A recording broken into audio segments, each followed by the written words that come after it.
కొద్దిసేపటి క్రితం ఢిల్లీ చేరుకున్నటువంటి ఆంధ్రప్రదేశ్ ముఖ్యమంత్రి వైఎస్ జగన్మోహన్ రెడ్డి కొద్దిసేపట్లో లేదా రేపు ఆ, కేంద్ర మంత్రి అమిత్ షాని కలవబోతున్నారు, నిర్మలా సీతారామన్ కలవబోతున్నారు, జలశక్తి శాఖ మంత్రి గజేంద్ర సింగ్ షెకావత్ని కూడా కలవబోతున్నారు.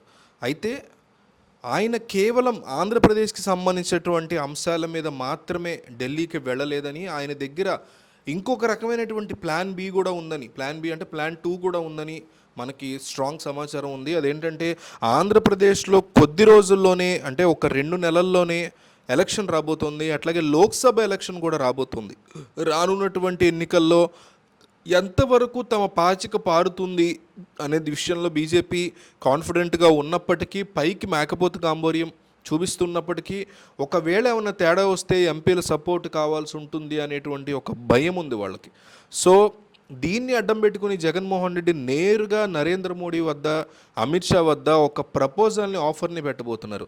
ఎట్టి పరిస్థితుల్లో మీరు ఆంధ్రప్రదేశ్లో టీడీపీ పార్టీతో అలయన్స్ పెట్టుకోవడానికి వీల్లేదు. ఇన్నాళ్ళు మీరు పెట్టుకోలేదు, పెట్టుకునే ఉద్దేశం మీకు ఉందో లేదో నాకు తెలియదు. కానీ తెలుగుదేశం పార్టీతో మీరు కనుక పొత్తు పెట్టుకుంటే రానున్న ఎన్నికల్లో ఒకవేళ కాంగ్రెస్కి, బీజేపీకి అటు ఇటుగా వస్తే డెఫినెట్లీ నా అడుగులు కాంగ్రెస్ పార్టీ వైపు పడతాయి అనే విషయాన్ని ఆయన బల్లగుద్ది వాళ్ళకి చెప్పినట్టుగా తెలుస్తుంది. ఎందుకంటే ఏపీలో గనక బీజేపీ మళ్ళీ పొత్తు కోసం తెలుగుదేశం పార్టీ వెంబడి వస్తే 2024 ఫలితం రిపీట్ అయ్యేటువంటి అవకాశం ఉందనే భయం జగన్మోహన్ రెడ్డిలో డెఫినెట్గా ఉంది. సో అది జరగకుండా చూసుకోవడం కోసం జగన్మోహన్ రెడ్డి ప్లాన్లు వేస్తున్నట్టుగా తెలుస్తుంది.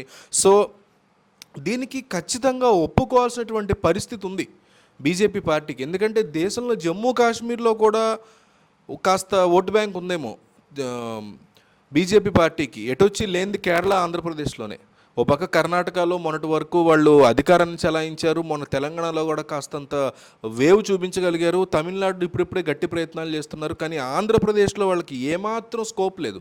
అట్లా స్కోప్ లేకుండానే 20 ఎంపీలు గెలిస్తే 20, 18 గెలిస్తే 18, 15 గెలిస్తే 15 మీకే సపోర్ట్ ఇస్తారని ఆయన రేపు పొద్దున్న మీరు మళ్ళీ అధికారంలోకి వస్తే. కానీ ఇప్పుడు పొత్తు మాత్రం పెట్టుకోకండి ఏపీలో తెలుగుదేశంతో అని జగన్మోహన్ రెడ్డి కోరినప్పుడు, చంద్రబాబు నాయుడుకి, పవన్ కళ్యాణ్కి పొత్తు నడుస్తున్నటువంటి టైంలో మోడీ రిస్క్ తీసుకుని వాళ్ళ వైపు నిలబడతారా లేక జగన్ వైపు నిలబడతారా అనేది ఇప్పుడు ఒక $1 బిలియన్ క్వశ్చన్గా మారింది. ఎందుకంటే ఢిల్లీలో జగన్మోహన్ రెడ్డి అడుగు పెడుతూనే ఈ రకమైనటువంటి కండిషన్స్తో అమిత్ షాని కలిశారని తెలుస్తోంది.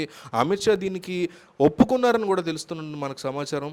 సో ఏం జరగబోతోంది? నరేంద్ర మోడీ కనుక వచ్చి ఏపీలో తెలుగుదేశం పార్టీ, పవన్ కళ్యాణ్ పంచన చేరకపోతే, తెలుగుదేశం జనసేన మాత్రమే పొత్తులో వెళ్తే బీజేపీని పక్కన పెట్టి, అప్పుడు జగన్ గెలుస్తారా లేక ఈ కూటమి గెలుస్తుందా అనేది మీరు కామెంట్లో ఎగ్జాక్ట్గా మీరు ఏమనుకుంటున్నారనేది ఒక అభిప్రాయంగా తెలియజేయండి.